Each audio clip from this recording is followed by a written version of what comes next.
नमस्कार, मैं सुनीता सदवाल अपने YouTube चैनल एस्ट्रो क्लूज़ पर आपका स्वागत करती हूँ। हमारे चैनल से जुड़ने के लिए सब्सक्राइब बटन पर क्लिक करें और यदि आप चाहते हैं कि हमारा वीडियो लोड होते ही आप तक पहुँचे तो बेल आइकन को ज़रूर दबाएं। चलिए आज का टॉपिक लेकर आगे बढ़ते हैं। आज का टॉपिक है 9 प्लैनेट्स एंड देयर सिग्निफिकेशंस, यानी 9 ग्रहों के कारकत्व। भगवान ने कहा कि मैंने इस दुनिया की सारी चीज़ें एक जगह रख दी हैं, तुम सब प्लैनेट एक एक करके आओ और अपना अपना एरिया चूज़ करके उसे चलाओ। तो सबसे पहले सूर्य आए।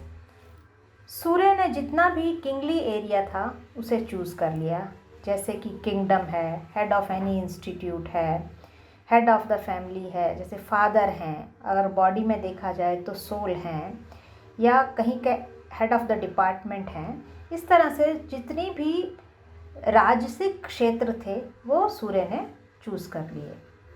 उसके बाद मून आए, तो मून ने कहा कि मैं रानी बनूंगी, मैं सन को जो राज चला रहे हैं उनके कार्य में सपोर्ट करूंगी। तो उन्होंने मदर का क्षेत्र, सपोर्टिंग, केयरिंग, नर्चरिंग, ये सब एरिया मून ने ले लिया। जितना भी शरीर में जल तत्व है उसका एरिया भी मून ने ले लिया। उसके बाद मार्स आए, तो मार्स बोले कि मैं तो सेनापति बनूंगा, मुझे आर्मी चाहिए, यूनिफॉर्म वाला एरिया चाहिए, जहाँ मुझे एंगर दिखाना है, फाइट करना है, वो उस काम को मैं करूँगा। उसके बाद जुपिटर आए, तो जुपिटर ने कहा कि राजा भी बन गए, रानी भी बन गई, सेनापति भी बन गए, तो मैं अब राजा को सजेशन दिया करूँगा कि समाज में नॉलेज दूंगा, ज्ञान दूंगा, मिनिस्ट्री एरिया, काउंसलिंग, टीचिंग, ये कार्यभार जुपिटर ने संभाल लिया। जुपिटर के बाद मरकरी आए। मरकरी छोटे थे, चंचल थे, बोले मैं कम्युनिकेशन का एरिया लूँगा, ट्रैवल करूँगा, क्योंकि मरकरी बहुत फास्ट प्लैनेट है, मैसेंजर का काम करूँगा, बेटा भी मैं ही बनूँगा, यानी प्रिंस भी मैं ही बनूँगा, लेकिन मैं रिस्पॉन्सिबिलिटी नहीं लूँगा, केवल एंजॉय करूँगा, मेरी लॉयल्टी पर भरोसा मत करना। उसके बाद वीनस आए। वीनस ने कहा कि समाज में मनोरंजन भी चाहिए, ब्यूटी भी चाहिए, लग्जरी चाहिए, एजुकेशन चाहिए, एंटरटेनमेंट चाहिए, ग्लैमर चाहिए, ये सारा एरिया मैं देखूँगा। सैटर्न ने कहा, तो जब तक सैटर्न आए सब चीज़ बढ़ चुकी थी, क्योंकि सैटर्न एक स्लो मूविंग प्लैनेट है। तो जब वो आए तो उन्होंने देखा कि कुछ बचा ही नहीं है, सब कुछ पहले से ही बढ़ चुका है। तो बचा क्या था? केवल सॉरो, पेन, डेथ, जिसको कोई नहीं लेना चाहता था। तो सैटर्न बोले इसे मैं ले लूँगा और हम जज करेंगे कि सब सही सही चल रहा है या नहीं चल रहा है, और उसके अनुसार ही हम दंड या पुरस्कार देंगे। यानी कि जजमेंट का एरिया जो है वो शनि ने ले लिया।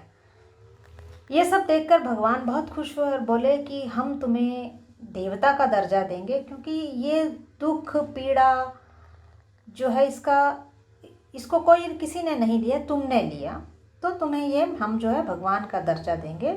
और जिस तरह की सूर्य देव की पूजा होती है तुम्हारी भी पूजा होगी, और तुम्हारा भी मंदिर होगा, और तुम्हें भी भोग लग के तुम्हारी पूजा होगी। तो बच गए राहु केतु। तो राहु केतु के लिए शनि ने कहा कि मेरा कार्य क्षेत्र तो बहुत बड़ा है और इसे करने के लिए मुझे 2 एजेंट चाहिए, जिनके थ्रू मैं लोगों तक ये चीज़ें यानी दुख, दर्द, मृत्यु ये पहुंचा सकूं। तो राहु केतु को शनि के एजेंट के रूप में काम सौंपा गया। तो राहु का काम है जितनी भी मटेरियलिस्टिक डिज़ायर है वो राहु क्रिएट करता है, माया क्रिएट करता है, ख्वाहिशें पैदा करता है, ताकि लोग उसके पीछे भागते रहें और उन्हें कष्ट मिलता रहे। केतु का काम है टर्मिनेशन, वो सीधे ख़त्म ही करता है। केतु कहता है कि मेरी कोई ख्वाहिश है ही नहीं। अगर आपको ये स्टोरी याद रहेगी तो आपको पता चलेगा कि कौन कौन से प्लैनेट का क्या कारकत्व है और उनका क्या सिग्निफिकेशन है। तो चलिए जानते हैं 9 ग्रहों के कारकत्वों को विस्तार से। पहला आता है सूर्य। सूर्य ग्रह सभी ग्रहों का राजा है। इसी से सभी ग्रहों को रोशनी मिलती है। सूर्य के पास सभी अधिकार हैं। यह आत्मा, शांति, अनुशासन, बल, पिता, बोन्स, नेतृत्व, सम्मान, पराक्रम, धैर्य, स्वास्थ्य, राजसत्ता, वैभव, सम्मान, ये सभी सूर्य के कारकत्व हैं।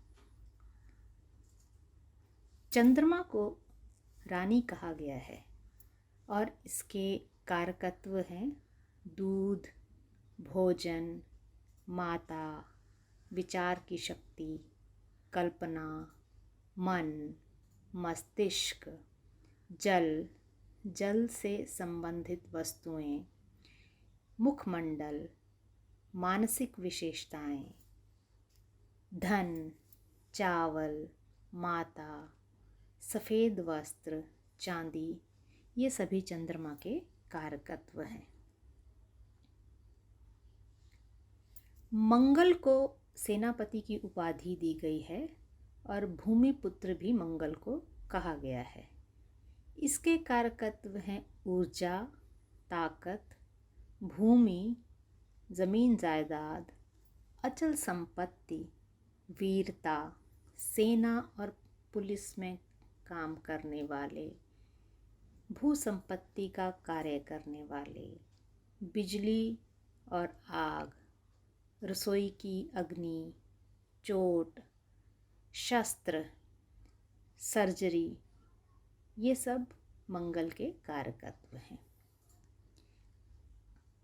बुध को राजकुमार कहा गया है। इसके कारकत्व बुद्धि, सीखना समझना, जानना, लिखना पढ़ना, चतुराई, गणित, व्यापार, लेखककार, सीए, पत्रकार, समाचार पत्र से संबंधित व्यक्ति, मामा, चाची, ममेरे भाई बहन, ये सभी बुध के कारकत्व हैं। बृहस्पति को गुरु कहा गया है। हमें सीख कर चीज़ को समझना और समझ कर ज्ञान अर्जित करना गुरु सिखाता है।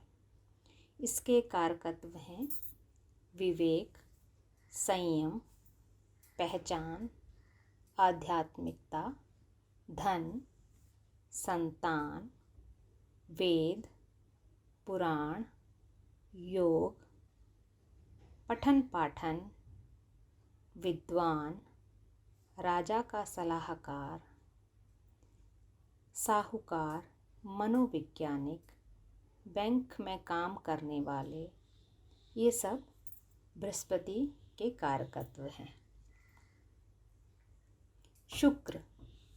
शुक्र को मंत्री की उपाधि दी गई है।